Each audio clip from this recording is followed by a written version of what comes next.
mwana moko ya mobali mwana moko ya mobali bien-aimé azana kinduki abongonaki un jour PC bien-aimé dans le Seigneur mwana comme PC pour na ke akene kobuma papa pasteur et vers 2 heures moins nayoki eloko moko ezotambola ngai na loboko ya mobali nasutuki natali nayoki ekomi na ngambo ya lokolo natali namoni mpese akimi amatiaki ekotelema na coin ya moustiquaire eloko ekamisaki ngai d'abord moustiquaire eyebaki na kokangama malamu etumitumi mpese ayebaki na kokotela wapi mais nazozwa elamba mpo nayeba na koboma mpese a disparaître mpese a disparaître phénomène moko ekomeli ngai nayoki loboko ya mobali na likolo elembi mbala moko neti mutu nazwi paralysie.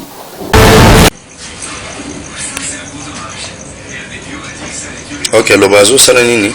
Azoempêché na mabondeli na ye. Nani azoempêché yo? Yali Emmanuel. Era azosambela na ndako. Azosambela na ndako. Avalala asambelaka wana azoempêché ngai. Azoempêché ngai wana nazokwaka soko kwa mwana nakoka suke. Yango ni yobo maye.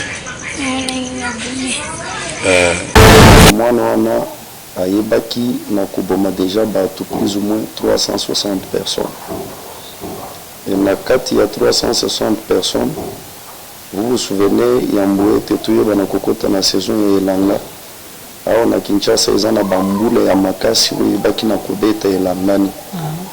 Na si ya bambula wana pe na bakartier mususu kote bazali kovanda bayebaki na koboma bato.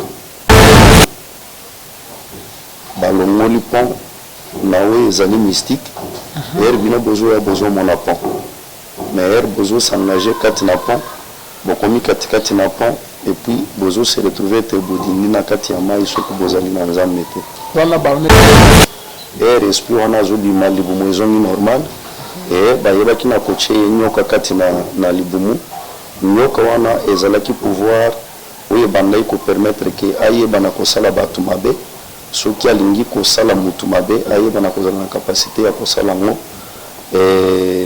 avec pas beaucoup d'efforts.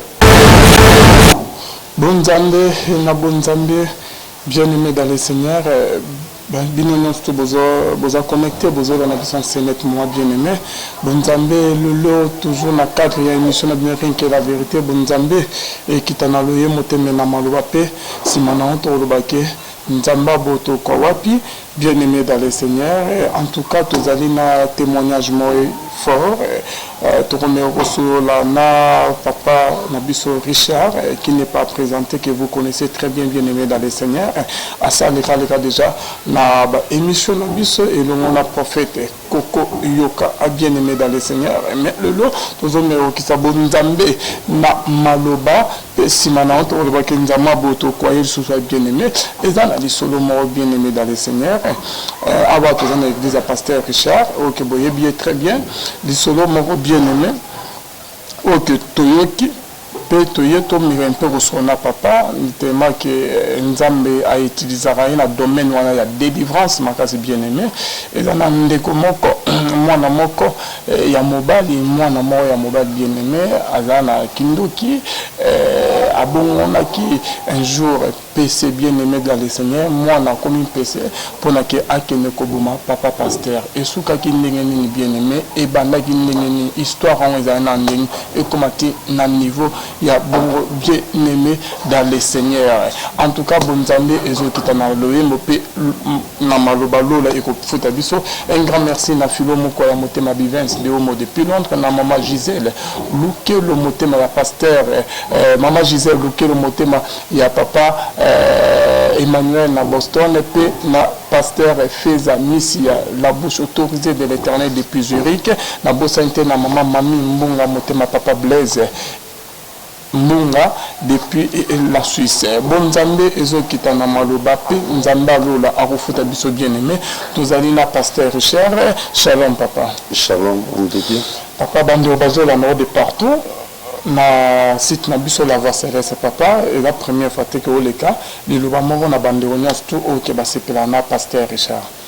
Na pesi bande nyonso mbote na kombo na Yesu utamela bipai biso wapi bazali kolanda biso. Tozali kosenga bango bayeba na soutenir cette émission bayeba na kolanda yango parce que ezali komema édification ezali komema ou ezali éclaircissement spirituel na bamakambo ebele pe ezali komema mabota ebele na kokangolama mpe na koyeba na kozwa bososo likolo ya makambo ya molimo mpe koyeba na komene vie na bango autrement elongo na Yesu Christ. Ok, papa, toujours quand on a mozindo, il y a une émission d'ambition, rien que la vérité, papa. Il y a des solos, mon corps, il y a mon au Kazali, bano que vous encadrez, au que vous priez là, papa, mon corps, il y a bana au que dans la l'église, papa, au que vous expliquez tout à l'heure, n'engeni, aux aiguilles na moustiquaire, papa, au mon akim PC, moi, na yo ko dévoiler que non, il y a une mission au que ma PC qui bango dans le monde des ténèbres. Baya Robomao, pasteur, na malade moro ya crise, l'homme de Dieu, mais na que avant que tout côté na mozino, non, il y a du solon au papa, toujours un pas en arrière, du solon où ils là qui n'ont n'engagné papa, pour ne comme à niveau et comme il doit pour na kebaboma. Zambe na lona ayeba na kozuluku. Bien biso pona koyeba na kosala musala na ye. Et tozali koyamba batu ya lolenge nyonso kati na église ya Nzambe. Ezalaki na dimanche songolo tango tozali kati na culte famille moko tosambelaka na bango bayebaki na komema mwana azali mwana ya leki ya mama oyo ayebaki na komema ye c'est que par rapport à maman on a tata mwasi epai na ye. Pendant que nous sommes au culte Nzamba yebaki na kosunga biso kofungula misu toyeba na komona misala mwana bandaki kosala d'abord pona kobundisa culte et puis pona koyeba na kobundisa vie ya bato mosusu bazalaki kati na culte et toyebaki na kosambela mesuka ya losambo toyebaki na kosenga famille wana batikala nde toyebaki na koya kosolola na mwana ere tosololi na mwana na lisungi ya molimo mosantu mwana ayebaki na kosuka koyeba na kovue effectivement ki azali na misala ya molili moto oyo apesi misala ya molili ezali mama oyo bazali kovanda na bango lupango moko e na lisungi ya molimo mosantu. C'est là où nous avons eu à apprendre que moi, à Yebaki, nous déjà battu plus ou moins 360 personnes. Et dans il y a 360 personnes. Vous vous souvenez, il y a un bout de tout dans la saison de l'Angla. On a Kinshasa, il y a un bamboula, il y a Makasi, il y a Yebaki, il y a Langani. Nasi ya bamboula, il y a un quartier Mususu. Côté bazali kovanda bayebaki na koboma batu balongoli pont nawe ezali mystique er bino bozo ya bozo mona pont mais er bozo s'engager kati na pont bokomi kati na pont et puis bozo se retrouver te bodini na kati ya mai soko bozali na Nzambe te wana baonet baponi papa ezali na pont moko côté ya ozo séparé lemba na Kisenso 11 filles.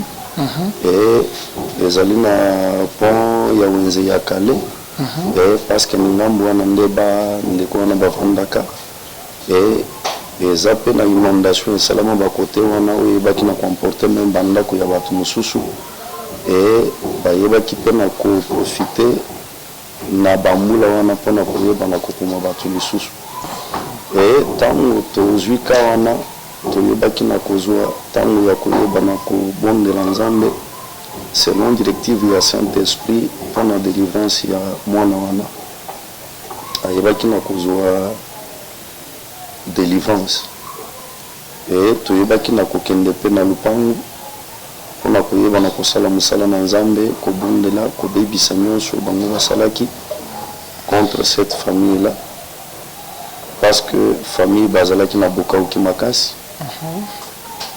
Mama wana azali na bana oyo bazali libanda ya mboka bamosusu basituation na bango eza difficile bamosusu bakoma kobenga meme bango na telefone barepondaka na bango te bamosusu soki basengi bango eloko balobi mama toyoki tokoyeba na koreagir etikali lettre morte et mwana oyo azwi délivrance toyebaki na kotikala tozolandela oyo ezali marche na ye jusqu'à ce que nzambe ayaki kolakisa biso que balingi bayeba na kozongisa mwana wana na misala ya molili nzambe abandaki kosenga na famille wana bayeba na kotelema makasi kati na mabondeli po ete eloko wana eyeba na kosalema te.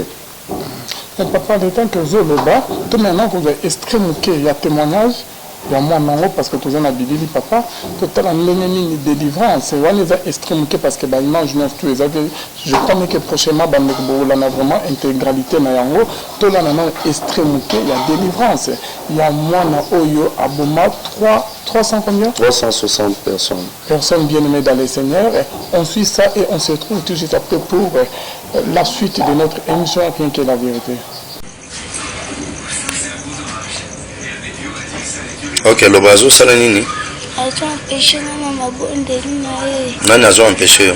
Yali Emmanuel. Era azo sambela na ndako. Azo sambela na ndako. Avala asambela kana wana azo empêché ngai. Azo empêché wana nazo kwa kasoko kwa mwana nako kasuke. Yango ni yobo maye. Mwana ni mabume. Olobi diplôme na ye? Diplôme na kamaki me a comprendre atende nini yazwi yango sikotanga azwaki wana alakoti abandi sukokota su mabondeli ale yango na desidaki nalingo ye akefanda mosika na ngai basikatika nga dazi nazokakaka ayo batyangongo mosiko ya deside wana bomaye mpona tikala dazi. Ok, mama ya ba rigeno ozolinga obomela ye nini? Rigeno azobomela parceke na batanga seki alamukaka avake priere bamama abondeli nga napesaka nga siko motema mpasi ntango okendeki na fungola maboko ntango okendeki na azolobaka kombo oyo nyonso ayebi kasi azali moninga na ngai makili nzambe bando otumba ye makili nzambe bando otumba ye bando otumba ye moto na nzambe bando otumba ye apesaka ngai kanda adepesha ngai mpe mwasu nasasu makambo na ngai mosusu eza te apeshaka ngai wango mibale na Emmanuel epui na bana na ye bapeshaka ngai mpona situ mwana na ye oyo babengaka rigene ye nde asambelaka makasi ata bato baza na fatigue aloba balongela molimo ya fatigue bazala na courage ya asambela bakedetruire nguya nyonso ya kindoki epesanga kanda nalukaka asida mpona bango mpona bango bakufa parceke batikanga kina.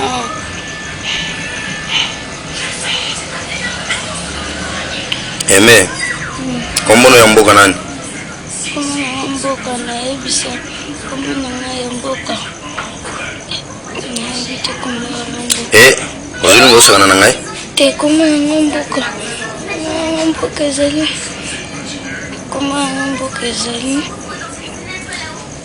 babengaka ngai medola soki nayebisa kaka bato kombono ngai nalobi pesanga kombono ya mboka nalobi nini? Nalobi nini? Ok, loba. Kombono ngai ya mboka ezali kombono ya papa na pesa ngai ezali akaka Ozokosa. Ozokosa. Nalobi ozokosa. Allez, pesa kombo. Pesa kombo.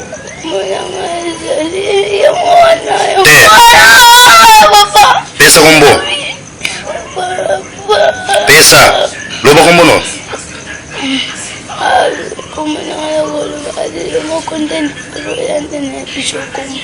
Olobi? Nani? Nasala nini? Nakenda wapi? Allez, loba. Kombo no DGC. Allez, okoloba tote. Natuni ozoloba tote. Hein?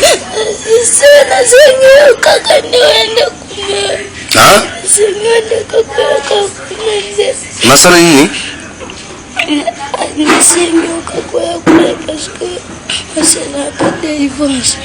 Nasala nini? Po nasala nini? Pesa nga nanu kombo ya mboka. Allez. Pesa kombo ya mboka. Pesa kombo ya mboka. Nazofuna kombo ya mboka. Allez, pesa kombo ya mboka. Kombo ya mboka nani eme nani? Natuni kombo mboka nani?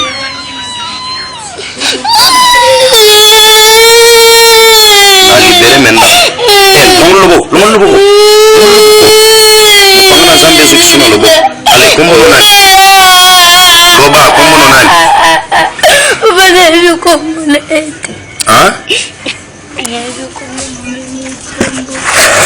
Ah? Yo nani? Kombo nani? Kombo nani? Mboka ni baka ngote koma ya mboka. Jamais kwa ni fallait pas mtu mko ya. Haya tunja wenenda kuna mafandi. Hatunywa kombo na mboka parce que ngai bana ngaka mtu kabeli kombo na mboka. Aimé. Oui. Aimé. Oui. Oza têtu. C'était maintenant comment ngai kaka mboka nde foto ni mani. Natuna? Ni mani. Tala. Mupanga na nzambe. Nazo perse motema na mupanga na nzambe. Nazo perse motema na nalobi nazo perse motema. Nazo perse motema na mupanga. Yokangai. Aimé.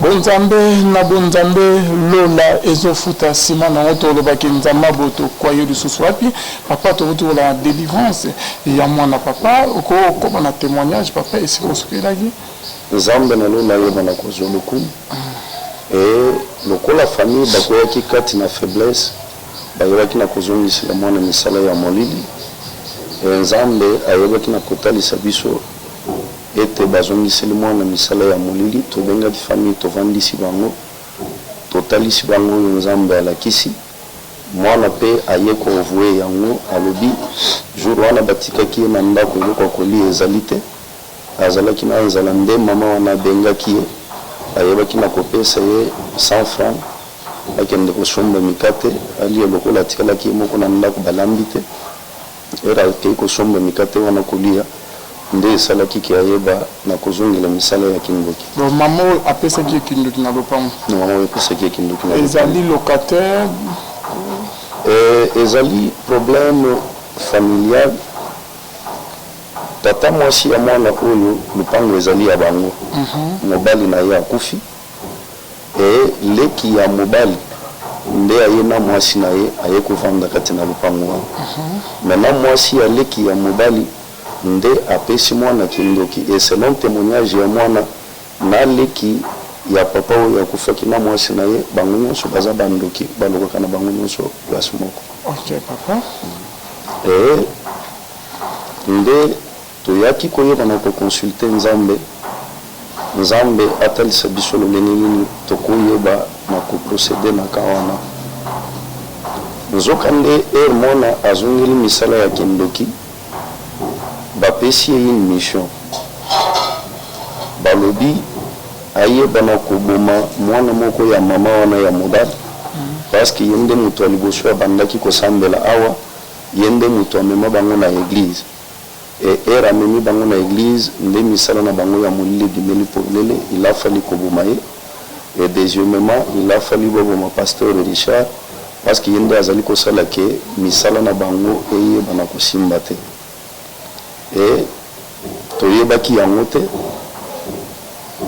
jour moko ezalaki un mercredi tozalaka na enseignement après temps ya enseignement bato bapesi mabonza esili mwana wana aye juste quand je clôture la prière aye na mbongo 500 francs apesi nga na maboko e nazwi mbongo wana 500 francs nabwaki yango na panier ya offrande e mpo na ngai makanisi ya mabe ezalaki te nzambe pe sur place arevelaki ngai eloko moko te dans un mauvais sens tokomi butu na yango tolali vers 2 heures moins nayoki eloko moko ezotambola ngai na loboko ya mobali nasutuki natali nayoki ekomi na ngambo ya lokolo natali namoni mpese akimi amati ake kotelema na coin ya moustiquaire eloko ekamwisaki ngai d'abord c'est parce que tozali kati na moustiquaire eyebaki na kokangama malamu etunituni mpese ayebaki na kokotela wapi mais ere nazozwa elamba mpo nayeba na koboma mpese a disparaître ere mpese a disparaître phénomène moko ekomeli ngai nayoki loboko ya mobali na likolo elembi mbala moko neti mutu nazwi paralysie madame azalaki ya kolala nde nayekolamwisa ye nayebisi ye non lamuka eza na quelque chose oyo ezoleka awa natalisi ye oyo eutaki koleka nasengi ete toyeba na kosambela nde tozwi ntango na mabondeli tosambeli apres tolali na ntongo nango nalamuki na ngai ya bonne santé problème moko eza te e nzambe aye koyebisa biso ke toyeba na kokotisa mwana wana na programme ya priere ya 3 jours mpona ntina na kokontinue naka na ye ya délivrance ere tokoti priere jour ya liboso deuxième jour nde tovandi vers ba 16 heures tolingi tobanda priere nzambe alobeli ngai ayebisi ngai keno bakundaki biloko liboso ya église mpona koyeba na kopanza bato koyeba na kobengana bato kati na église epuis nzambe alobeli ngai ke ezalaki na plan moko ete bayeba na koboma ngai nde naye kobenga mwana oyo navandisi ye na kosolola na ye aye koavouer effectivement que bayebaki na kokomela biloko liboso ya église mpona koyeba na kopanza église ya nzambe e toyebaki na kobima na ye place bakundaki biloko mpona bato oyo bamataka ngambu ya likolo bakundi biloko mosusu mpona bato oyo bakitaka na ngambu ya se e selon oyo alobaki alobi na bato bamataka likolo eza na 10 personnes basi banyataki biloko wana e baoyo bakitaka na ngambu ya se eza na bato mibale nde banyati yango seke lui appelé alobi eza kisi tokundaki kisi ya kindoki toyebaki na korekipere biloko wana koyeba na kobondela nzambe totumbi yango me ntango tokomi na dossier ya koboma ngai nde mwana oyo azali korevele alobi. Merci beaucoup papa. Avant que tu commences le dossier ok ya obomo papa, j'aimerais savoir papa, nani obetu biso ke bande konande ke mwana a dévoilé yemo ke 10 personnes banyataki na de ba o bakitape banyataki ko conséquence sort ya bande wana ezani papa ok bazali ba membre ya ba famille na yete kindoki un peu comme compliqué papa ba kisi pona ke ba misusu ba ye banyati papa sort na ba on ce que ezani ba parce que ba on ba innocent nzamba zulukumu ezolanda l'objectif oyo bachelaki kisi ezalaki ya koboma bango te, ezalaki ya kobebisa vi na bango te, mais ezalaki ya ke balongwa église. Seke soki bazongi na bandako na bango bakoma na lourdeur wana ya koya église bazoba décision peut-être kuna eza mosika naluka ata église moko eza pembeni awa na bandako kota parce que kuna eza distance ou bien bayeba na kodécide na kosambela na nga kuna te nake koluka église mosusu. C'était ça l'objectif poursuivi. C'est que l'église Moussous comme que Kawuki déjà et ensuite peut-être qu'il y a un combat que Bandoki bazo bunisi église papa. Effectivement, église il y a Satan ko bundisa ya moto église ya Nzambe ba bundisa kango toujours. C'est que sur chaque avenue, sur chaque rue, bipai wapi église ya Nzambe ezali cible privilégié ya bandoki nyonso ya quartier wana. Et avenue wana pour étayer banako kende liboso te mais soki kende kaliboso c'est par la prière, c'est par la grâce de Dieu. Ok, après avoir revoir à Bilo quand on l'homme de Dieu, bande bakoba toujours na oya église to bakata ki makolo. Gloire soit rendue à l'Éternel parce que Nzamba yebaki na ko révéler biso yango au bon moment et yebaki na ko sala tetango to sambeli Nzambe et zalaki na bokonzité likolo ya bandeko wana et jusqu'au moment où nous parlons zana ndeko moko te oya lembi alungwe parce que anyataki eloko te Nzambe na biso zana nguya koleka makomi ezali koloba kati na mukanda ya Marc chapitre 16 et le verset 18 makomi elobi vous saisirez des serpents et même ceux qui bomeli ba breuvage mortel et koyeba na kosalela bino eloko moko te c'est que mwana na Nzambe akonyata biloko ya molili esaleli eloko moko te akomela biloko ya molili akomi biloko ya molili esaleli eloko moko te par la puissance de Dieu. Ok, tout dans ce que bilili yango ok ya délivrance même que mwana alakisa bino biloko l'homme de Dieu. Effectivement yebaki na kobimisa biloko bakundaki to yebaki na kotalisa yango liboso ya église. Ye mwana na âge moi, j'ai un âge de 11 ans. 11 ans. Ok, ensuite, ce que la régie va nous proposer et on se retrouve tout juste après pour la suite de votre émission Rien que la vérité. Les amis.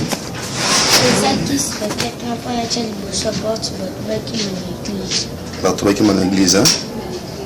Sikoyo bakisi bapesaki yo bato bakima na église okondaki yango jour nini?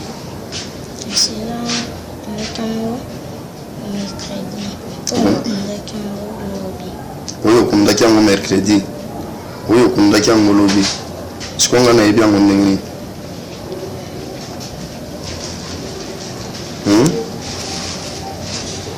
Ngana yebi yango ndenge nini? Yo pe yebi ndenge na yebi yango te. Ozongi magenzamba za makasi. Sikoyo beta ni solo poli ngaki obomanga dernièrement ezala ineni.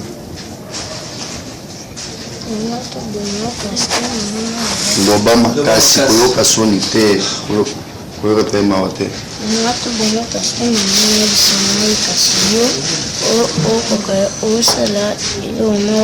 loba oto bwa bato nyonso bayoka bayebisaki oboma ngai pourquoi parce que yo osala empêchement na biso po biso to réussir sauter ngai nazo empêcher bino bo réussir lisusu te yango balobaki oboma ngai sikoyo bapesi bayebisaki osalemi mpo oboma ngai napesa mbongo na babutu nango soki olali obela maladi makasi mpe maladi wana obika to sikoyo opesaki nga mbongo te nazwaki yango te mais sikoyo nakofi te mpo na ngai parce que na Nzambe parce que naza na Nzambe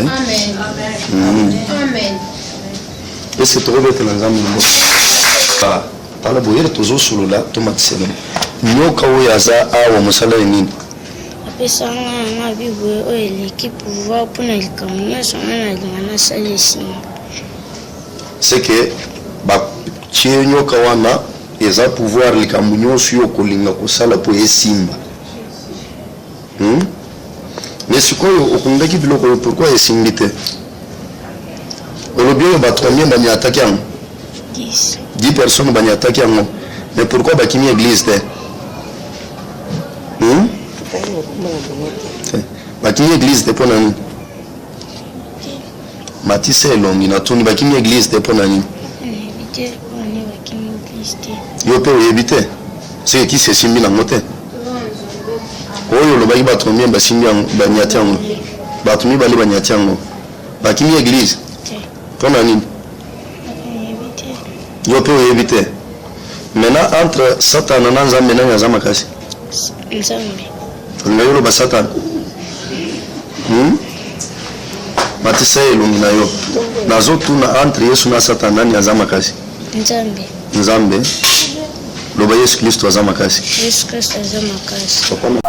Voilà, Bonzambe, na Bonzambe, Lola, Ezofuta, Simana, bien aimé dans les centres de Nzamba, Boye, to Kwahiru Suswapi, Papa Richard, tous en score qui est place, au Soukaki, concernant témoignage, moi, au Monaki Mpesenandaku, beaucoup de niveau que, Papa, c'est une mission scopona qui a Boumon, à Salon Mabé. Effectivement, Nzambe a révélé Bissot qu'il y avait un plan pour la Koboma Bissot, pendant que nous sommes en prière. Nde tobengi mwana ye ko avouer à lobby comme jour oyo juste à la fin du culte bato bapesaki mabonza esili e nayebaki na koya napesi yo mbongo 500 francs na maboko 500 francs wana eutaki directement na deuxième monde mission na yango ezalaki ke soki topesi yo yango eke osaleli yango butu wana oyebana kosala crise et oyebana kokufa mais butu wana eloko moko te eyebaki na kosimba lolenge toyebaki na kobongisa oyo ezali plan na biso ntango toyebaki na koya nyonso tosalaki eyebaki na kosimba te et c'est ainsi que ozali na bomoi ti mokolo ya lelo et toyebaki na kokumisa Nzambe et toyebaki na kopanike te parce que Nzambe azali makasi koleka toyebaki na kokontinue na mosala ya délivrance ya mwana et problème ezaki kindoki na bango balokaka na mai ezali kindoki oyo bazotravaille na baesprit des eaux na mai oyo eséparé commune ya Kisenso na commune ya Lemba et nde temple na bango ezalaka na se ya pont oyo babengi pont Zefi nde place bakendaka kosangana mpona ntina na kindoki na bango et aye korévele biso que après délivrance wana ya liboso baye kozongisa ye kati na kindoki abomaki déjà encore 3 personnes. C'est qu'on a peu de temps où il y a eu la Kindokiwana. La délivrance n'est pas totale, c'est l'homme de Dieu. Na lobby que tu es qui n'a pas la délivrance, mais il y a Katina na Kindoki. Est-ce que c'est un autre que sorcier magicien endémique à Tika Kindoki, l'homme de Dieu, qui a vu délivrance? Il y a vraiment que ma coquille qui va mériter au PC Kindoki papa. N'est pas celui qui ont dit Jésus-Christ comme Seigneur et Sauveur, papa. Ange azala premier na biso pour nous battre comme Nzambe. Est-ce qu'on est a lui qui déjà après sa vie na Nzambe que ange battre là qui était que ba sur tenter Nzambe ayebana kozwa lokumu makomi ezali koloba l'ange de l'Éternel campe tout autour de ceux qui le craignent. C'est que ceux qui ont dit Nzambe ozotambola na bobangi na Nzambe nde ko bénéficier la protection ya ange. Mais ceux qui ont dit Nzambe ozo continuer na kotambola na ndenge ya mabe oko bénéficier na service ya ange ya Nzambe te. Et il y a une différence entre Kindoki na Molimo Mabe. Molimo Mabe bazo bengana yango na kombo na Yesu. Mais loko neti Kindoki, neti bonganga, neti occultisme, ezali eloko oyo mutu azali ko engager conscience na ye. Akokota tout comme akotika. Akotika tout comme akozongela se par sa volonté tozomona même kati na christianisme ezali na mutu lelo yebisibino andimeliye Yesu lokola nkolompe mobikisi. Et lobby bomoni ye azongeli vi ya kala ya mokili komela masanga kosala kindumba bokomi kote makambo na Nzambe alingi koyoka ya yango te parce que ezali problème ya décision personnelle kote pa ina mutu. C'est que mutu akolungwa mutu akozongela ezo dépendre de la volonté ya mutu. ndenge sikoyo découvert que non mwana azongelaki so nzela akindoki. Papa Molimo Musantu azali kati na église Nzambe alobi musala na ye ezali ya koyeba na korevele biso makambo ezali caché. C'est que tango bozali na Saint-Esprit akoyeba na korevele bino makambo oyo na misu ya mutu bokoki komona te na mayele ya mutu bokoki koyeba te na Molimo Musantu akoyeba na korevele bino yango. Eza mpe na lisolo moko la fois passé tomona bavideo moko ndeko moko Félicien Mulopwe ayaki kotémoigne na miko ke ye aboma na bapaster misusu lombedie sikoyo ndenge na koexplike biso moke na ndenge ke bandeko bazolanda yo bakakaki yo ke na mwana oyo kobana kopesa délivrance ya église ya Kindoki oyo aza na âge ya 11 ans akomaki mpese na butu mpona ke aya koboma o na maladie moko oyo ebengami ya crise papa ke okufa me aresir te nzambe arevele yo sikonete ke baconfrère na bacollègue na oyo ke baboma bango na bakindoki papa mpe korevele biso mpe kotalisa biso cela été dit à quoi ke pasteur moko nga nayebi très bien bakotaki koboma ye pa mwasi na ye azali na kindoki Nzambe ayeba na kozwa lokumu pasteur aza mutu lokola bato nyonso pasteur azokoma mwana na Nzambe na kondimela Yesu lokola nkolo mpe mobikisi e pasteur azozwa appel kouta epai na Nzambe mais ezala par rapport ya vi na lokola mwana na Nzambe ezala par rapport ya vi na lokola mosali na Nzambe eza na eloko moko Nzambe azosenga biso ezali vi ya sanctification ezali crainte ya Nzambe lelo bando na bango Nzambe bamususu bazali na langage ya keno soki Nzambe asi aponi yo esili c'est que okokuta mutu azosalela Nzambe mais azotambola kati na mabe azokalkile te conséquence nini oyo ekoki koyela ye après biso toza extraordinaire te ezali ngolu na Nzambe mais le plus grand secret ya mosali na Nzambe na mosali oyo tozali kosala ezali vie ya sanctification soki ozotambola na vie ya sanctification bitumba ekoyeba na koyela de toute part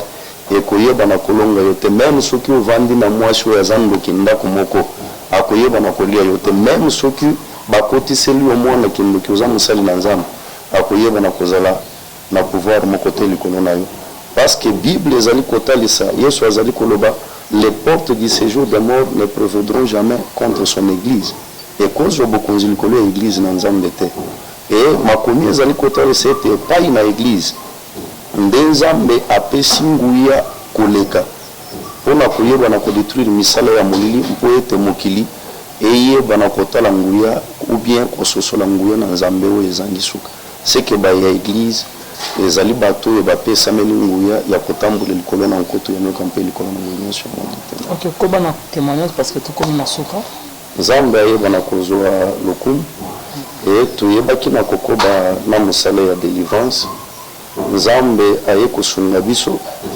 toye kokuta une autre dimension oyo nanu torencontre te parce que pas seulement mama wana ayebaki na kopesa mwana wana kindoki mais bayebaki na kokomisa ye mpe oyo ezali evandelo na bango bavandi kati na ye epai ya mama wana na bandeko mosusu misato e bayebaki na komona ke cette fois-ci mpo bayeba na kokonza ye koleka ayeba lisusu te na koavouer makambo na bango mpe kozwa décision ya kotika kindoki bayeba mpe na koposede ye me na ngolu na Nzambe tous ces esprits mais oyo ezalaki kati na ye Nzambe ayebaki na kotalisa bango toyebaki na kobenga na bango e mwana ayebaki na kozwa délivrance totale e toyebaki na kozwa témoignage nango le lendemain parce que ezali na ndeko moko ya famille wana kote bazovanda eza na prière moko matinale mama wana mpe akendaka kuna c'est que au même moment oyo biso tozosalela mwana wana délivrance awa e nyonso tobandaki kosala likolo ya mwana mpona kobimisa mama wana ebandaki mpe koseexerce likolo na ye na ndako place ya azalaki nde ayebaki na kotémoigner parce que mwana soki otali libumu ezalaki ya komata me Nzambe asalaki miracle sur place e esprit wana azobima libumu ezongi normal e bayebaki na kotie ye nyoka kati na libumu nyoka wana ezalaki pouvoir oyo bandai kopermettre ke ayebana kosala bato mabe soki alingi kosala mutu mabe ayebana kozala na capacité ya kosala ngo avec pas beaucoup d'efforts et nzambe na lula azali malamu. L'enfant était totalement délivré et nous avons même conseillé à la famille bayebana na ko déplacer ye balongole na lukati na lupango wana ayebana kozala quelque part wapi esengeli koyebana kotia na ambiance ya mabombeli mpona koyebana koempêche ke bayebana koséduire ye lisusu mpona koyebana kozongisa ekati na misala ya momi. Merci beaucoup l'homme de Dieu. Mais moi nango azalaki epai na yo pourquoi vous choix décision wana keno alongo awa obangaki peut-être ke baatake oyo ebangisaki yo oyo kiakomaki koatake yo yango yo mpe komoni ke esimba te olongoli ye na kati ya église okoma te nalongoli ye kati na église te ezalaki souhait ya famille famille na yo te famille na bango parce que de un azali mwana ya mama wana te azali mwana ya ndeko na ye ayebaki na kozwa ye mpona koyeba na kosunga ye e bayebaki na komona ke soki papa ya mwana wana aye koapprendre ke mwana na bango ayaki na ndako na bango bapesi ye kindoki ekoyeba na kocreye trouble kati na famille e lokola mwana autaki kozwa délivrance mbala ya liboso baseduri ye azongi na misala ya molili et cette fois-ci bayebana komettre ye à l'abri po ete ayebana kozala séduite mpona koyebana kozonga kati na misala wana mais place mwana azali toyebi yango malamu problème moko ezali te. Ok, l'homme de Dieu tokomi na suka ya émission na biso rien que la vérité eloo nini okoloba na bandeko nyonso to bazolanda biso concernant mpe ka oyo ozali nango na mwana 11 ans oyo aboma si c'est plus de 70 personnes 363 personnes. Ok papa ka ozwaki nde tobeti lisolo ki odelivraki ye la fois passée azongi lisusu kindoki et cette fois ici eloo nini ezopesa assurance to eloko nini ke bozosala ke soki ke bayedi ye lisusu batante ye ke azonga lisusu azongela so kindoki te mpe liloba ya suka na bandeko bazolanda wa eloko tozali kosala na niveau ya église ezali mosala oyo tosali tokondima te yebana kobeba parce que ezali témoignage ya ministère na biso. C'est pour dire que tozali kocontinue ya koyebana kobondela avec cette famille koyebana kobondela nzambe pour cet enfant de telle façon que cette fois-ci bayeba lisusu na koyebana koséduire ye te. Et le Koli Lobayasuka, je sais que beaucoup de familles ont des problèmes et peu de problèmes, il y a la sorcellerie sauvage. Oyo ezo boma, oyo ezo bebisa, oyo ezo memobobola, peu de sérieux problèmes. Et toutes ces choses solutionnent en les alikati na Yesu, et non en dehors ya Yesu. Les anabato, bazo memabana, baebisi bango, nganga moko tuyebi azali telle place. Alongolaka kindoki te nganga alongolaka kindoki te nganga bakisaka kindoki mais ba oyo bazali na baka ya kindoki kati na bafamille na bango quel que soit bipai binso bango bazwami même na poto tozosenga bango une chose bayebana kokende vers le Seigneur et délivrance ekoyebana kokota kati na bafamille kimia ekoyebana kozonga oyo nyonso babebisi nzambe akoyebana korestore yango et famille ekoyebana ko retrouver esengo nzambe na lola ayebana ko pambola balandi na biso nyonso na kombo na Yesu. Ok, merci beaucoup l'homme de votre numéro de contact là-bas on nyonso bazola na bakoza na posa ke bakotana en contact. C'est le 099 99 71 140 et pona baoyo bazali libanda na mboka bazali kotia code 243 liboso et bayeko bakisa 99 99 71 140. Ok, merci beaucoup Pasteur Richard. C'est moi qui vous remercie. Ok, je crois que bandeko oyo nyonso balani témoignage to lakisi bango ba extrait ya ba témoignage autour par Pasteur Richard ndenge nini délivrance ya mwana oya 11 ans et banaye ko sama na église bien-aimé dans le Seigneur. Bonzambe na bonzambe lola ezo futa Seigneur toujours ko prier ma casse bien-aimé parce que ba maladie o net que ya ba crise mais que outu ko la ndenge que pasteur Richard a le bélion que ba azagi victime anya kufa na maladie o que mano anaki abete ya crise bien-aimé dans le Seigneur. En tout cas ba maladie eza ebele ba liwa o ya malama brisque bien-aimé ba mort ebele et ba mort prématurée et Seigneur toujours ko prier liwa nyonso zo utala ipa na nzambe te bonzambe na bonzambe. Laisse-moi vous dire que Lola ezo futabiso edongo na mon père Maboko na Kibonzambe et rataraté la bouche autorisée de l'Éternel le prophète Koko Yoka donc OEP Azana Biso a bien aimé dans les Seigneurs dans l'église Mimete et si gagné tozo onction et à côté du Lobana Kolo bien aimé tika etenzama Lola amona bino pe Lola et futabina ndenge emesana ko futabiso et longona ba apôtre Sébastien Oyo Aza Awape na Esaïe et Foko, bonzambe et mon abino telola et mon abino simanto bakenzama. Bako siwa salmanza mwenye sombote na kombo na Yesu. Yesu wapi. Bye bye.